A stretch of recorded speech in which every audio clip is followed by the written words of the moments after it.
नमस्कार दोस्तों, यदि आपने किसी भी बैंक या एनबीएफसी कंपनी से अगर लोन ले रखा है तो आपके मोबाइल पर मैसेज आना रिसीव हो गया होगा कि सितंबर महीने में आपकी इतने रुपए की जो ईएमआई है ड्यू है, तो प्लीज सफिशिएंट बैलेंस अपने अकाउंट में रखिएगा।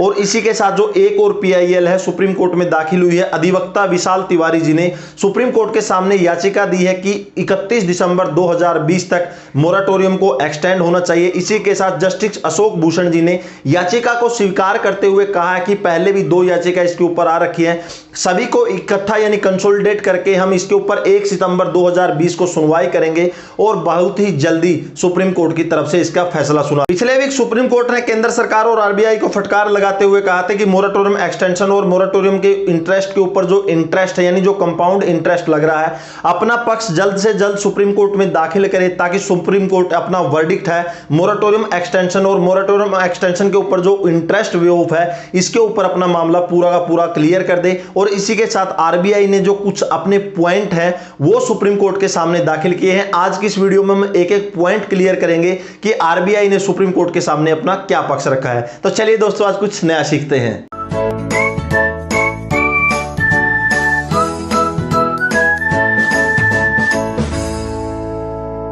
हमारे देश के बहुत बड़े बड़े बैंकर और आरबीआई मोरेटोरियम बढ़ाने के पक्ष में नहीं है। एचडीएफसी बैंक लिमिटेड के चेयरमैन दीपक पारिक, कोटक महिंद्रा बैंक के managing director Uday Kotak, state bank of India के चेयरमैन रजनीश कुमार और आरबीआई खुद ये स्टेटमेंट दिया है कि मोरेटोरियम अभी बढ़ाने की जरूरत नहीं है। ये एक परमानेंट सॉल्यूशन नहीं था। लोन रिस्ट्रक्चर जो पॉलिसी है हमने अनाउंस कर दी है, उस लोन पॉलिसी रिस्ट्रक्चर के हिसाब से लोग अपना मोरेटोरियम या बोरोवर मोरेटोरियम ले सकते हैं। साथ में रिजर्व बैंक ऑफ इंडिया ने सुप्रीम कोर्ट के सामने कहा कि लगभग 45% ऐसे लोन थे जिनके ऊपर मोरेटोरियम नहीं लिया गया, लेकिन वो लोन फिर भी डिफॉल्ट हो गए। साथ में रिजर्व बैंक ऑफ इंडिया ने सुप्रीम कोर्ट के सामने फाइनेंशियल स्टेबिलिटी की जो रिपोर्ट है वो पेश की है। इसका डाटा आप मोबाइल पर इधर देख रहे होंगे, जिसमें सरकारी बैंक के रिटेल लोन पर 80% मोरेटोरियम लिया गया, कॉर्पोरेट पर 58% और एमएसएमई पर 81%, निजी बैंक पर 33% रिटेल लोन पर और कॉर्पोरेट पर 19%, एमएसएमई पर 42%, विदेशी बैंक में 21% पर रिटेल लोन पर मोरेटोरियम लिया गया, 7% कॉर्पोरेट और 50% एमएसएमई लोन पर।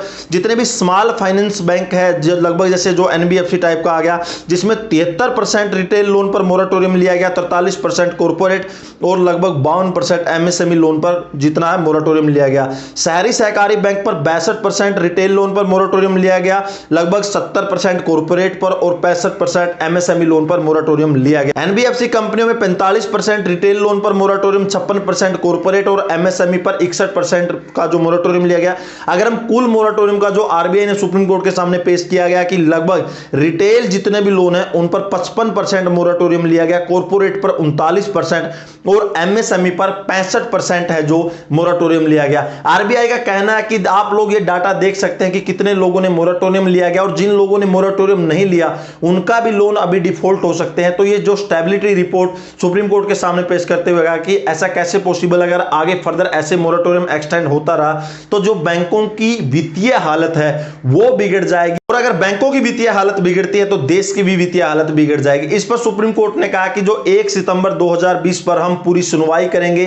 3 जो केस है मोरेटोरियम एक्सटेंशन के और एक केस है कि मोरेटोरियम इंटरेस्ट के ऊपर जो कंपाउंड इंटरेस्ट लग रहा है वे ऑफ का, ये जो 3 केस हैं इनके ऊपर 1 सितंबर 2020 को सुनवाई होगी।